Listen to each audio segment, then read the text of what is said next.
Fáilte Rát go Ireland AM. Now, over the weekend, Hollywood sensation Sydney Sweeney attended a wedding in a dress that was a little bit too close to white for the internet's comfort. Making a massive wedding faux pas, perhaps. Now, to discuss that, plus all the wedding etiquette do's and don'ts, we're joined by wedding expert Sara Kennedy, influencers Mary Claire Fitzpatrick and Mark Rogers. Thank you all so much for joining us on the show this morning. We just had this discussion on the break. Mark, you shouldn't be going to any wedding in that kind of colour. I wouldn't let you into my wedding in that. We're divided. We're divided. Honestly, I think it's just about looking and feeling well. I don't know. I don't think it's as big a deal as people are making out. I think she looks great, and I support her. Go Sydney. So, Sarah, is it a big no-no still wearing white, or any white of pale, almost to be white pastel? Is that a no-no still? OK, so the pastels is a little bit open to interpretation, right? But the whole white and cream is really down to what the couple have prescribed. Yeah. And what we're seeing is there is a huge trend at the moment whereby, particularly in America, they're having white parties and they're actually saying, rather than going black tie, they're saying all white. Yeah. And you can even see, even now here in Ireland, we're seeing mothers of the bride and groom wearing white, obviously with the approval of the couple, and a lot of bridesmaids are wearing white. This is the clean physique look that people are going for. Yeah. You'd have whacked someone with your bouquet if they turned up at your wedding wearing white. I would have whacked them with more than a bouquet, yeah.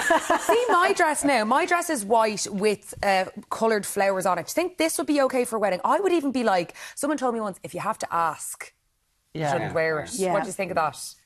I had a few people dress up in similar kind of styles at my wedding, and I think if it's colourful and there's white through it, I think that's fine personally, but I don't know, I can't speak for all brides, I don't want to speak for myself. But Mark, I suppose weddings, they're becoming less formal as time goes on. I mean, the black tie weddings are far and few between now. People are, I suppose, if it's going to be a long day, dressing, as long as you look, I'm going to say clean, of course you're going to look clean, but I mean, it's not as restrictive as it perhaps used to be. Are we getting a less formal vibe now, or is it far away from the casual thing? I think we are. I mean, like, especially for men, I think, like, we're seeing a lot more of people with, like, open shirts, not wearing the tie or the dicky bow. But I personally love getting dressed up for a wedding. Like, it's one of those, like, really nice occasions where you get to feel good. I mean, everyone puts quite a lot of preparation and money into getting ready for a wedding. It costs so much money. It's so much money. So, like, I personally take it as a day to doll myself up and feel good. So I usually will wear full shirt, bow tie, everything. Like, I'll wear it all. I was at a wedding last year that was black tie in 30-degree heat in France. Now, that was cruel. That was cruel. Yeah, it was Hope they're nice. not watching. Let's move on to just more general etiquette, Sarah. What are your do's and don'ts for most wedding guests? Right, well, number one is the RSVP. When you get an invitation, there's a date on that invitation that says RSVP by a certain date. Just RSVP for the couple. It is soul-destroying when they have to go and basically reach out to you individually to see, are you coming? Unless you RSVP, they still don't know if you're going to come. That is the number one pit stop on RSVPing. And, of course, acknowledging with a gift. Not every couple, you know, they expect people to come and bring a gift, but at least a card, or, you know, celebrate the fact that you have been invited to the wedding.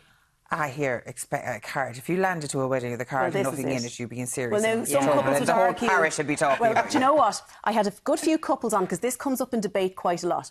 And I had a good few people come on where they said there were people that came to their wedding that didn't bring anything at all, brought themselves, tucked in, all the rest. And they said, even if they just acknowledged with the card, that was their view. But, you know, you should be, like, this is a special day for the couple, and they're putting a lot of work into it. I actually have found recently that people are now revolutioning the gifts as well. Like, it doesn't have to be a gift and a card. What is the acceptable amount, though? I feel like it's changed. Mary Claire, you got married recently. What was the kind of average amount you got off couples, do you think? Oh, Jeannie, it completely varied.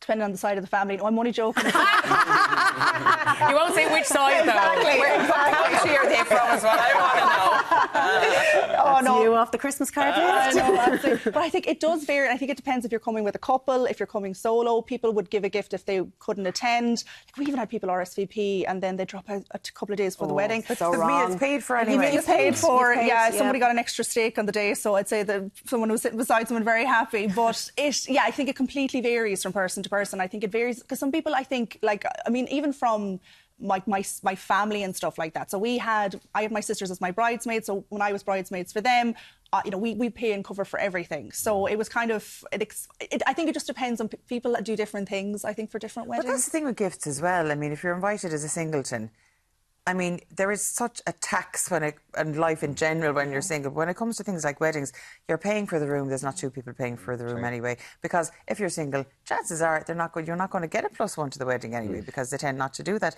But in gift-wise, let's say, for the want of argument's sake, a couple gives 200 quid. A singleton won't give 100. They'll give 150 normally, because that's what it's done. So is that what you found at your wedding? Yeah, absolutely. I think a couple of people came solo, gave quite generously, because I think people as well, there's also the fear of not giving enough and coming off badly, and I think it puts pressure on people a little bit as well. But we also were so aware that, like, you know, where we got married, there wasn't accommodations. A lot of people had to travel, so we didn't want people to feel obligated to give too much either. So, and those people that were staying kind of close by in different locations. So, I don't know, I still feel awkward talking about it, and I nearly got married a year ago. I know, girl, I hear you. Did you have a singles table?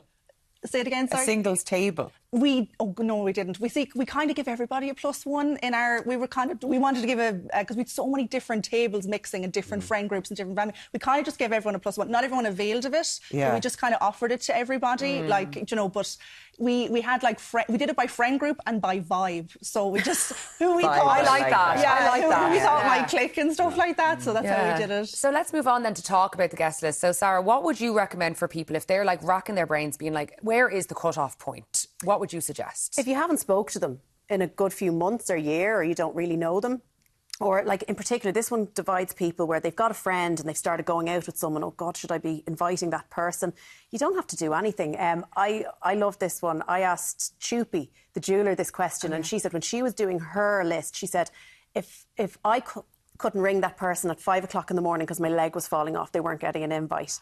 So it was ruthless, you know. So that would be nobody really. Who's going to ring someone, you know? But like, it's kind of, you know, if you have an ongoing dialogue with that person, if they're in your life, rather than this kind of, oh, I better invite them because. Cousins.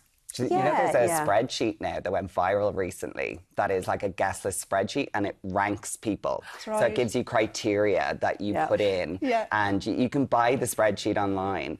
And basically, you put in criteria: when was the last time you spoke to them, like how good a friend are they out of 10, like all these different things, and it ranks them. And you put in the quantity, and literally puts it all in for you. We did that for our wedding. You ranked your friends for your wedding. My husband is a business analyst. Okay, so my one bit of advice. This is genius. It's so clever. Like, marry someone who's good at Excel. But if that leaked, you'd be ruined. Well, True. Richard had a rag status, so he had red, amber, green, and it was like red was a no-go. Again, he's a business analyst. Could you veto? Did you have a veto like? Strike? Well, like maybe 3, you could strike off the list and the other half. No, I think we were kind of our rag status. It was nice. It was more like who we thought wouldn't come, who we thought it might be too far to come, and then maybe people we didn't think maybe should get an invite also made it in there. But it just helped when we were doing it out. We were able to get a rough idea of numbers. But again, marry someone who's good at spreadsheets. That's my advice. Yeah. See, I had the opposite. Every time my husband went out, he was inviting more and more people. Like there was no control over it. Guys, I had the ultimate trick. Our wedding became a COVID wedding. So we had 120 people on our list, and then it all of a sudden became 25. And that was the easiest list we ever had to make. No. It was so easy because we had the best excuse in the world. Yes. We just invited our best friends and our immediate family, and we didn't have to invite great Aunt Vera. Goodbye, see you later. See, that's the thing with relatives as well. Trying to get over that, because people get offended. Oh, yeah. And it's usually the mother. It's never usually the couple that are worried about the relatives. It's the mothers who say, choose whoever you want. Brittany, it's your wedding. Pick whoever you want. And then the wedding list goes out and they're like, well, what about Mary now? Her son invited us to their wedding, you know, and it becomes all about politics. Yeah. It is politics. It's all politics. Let's talk now, before we end up, about bridesmaids. Can you say no to being a bridesmaid if you're invited, Sarah, do you think? I think you can. Do you? I do. I think so many more people are really privy to how much work goes into being a bridesmaid, but it's how you say it. So there's many brides. I have a lot of bridesmaids that come to me going, I'm not up for this. I can't deal with it. It's so much drama. And that might be because the bride might be just very highly strung, which can happen, or they're like, I'm busy in my own life. I've things going on. So you can very diplomatically say, look, I can't show up. Backfired badly on me. Really? I said no, and then it was like, okay, it's fine. I'll find somebody else to be my chief bridesmaid. So, and I went, Oh, the chief bridesmaid, and made sure I was guilted back into it, and I had to do it then.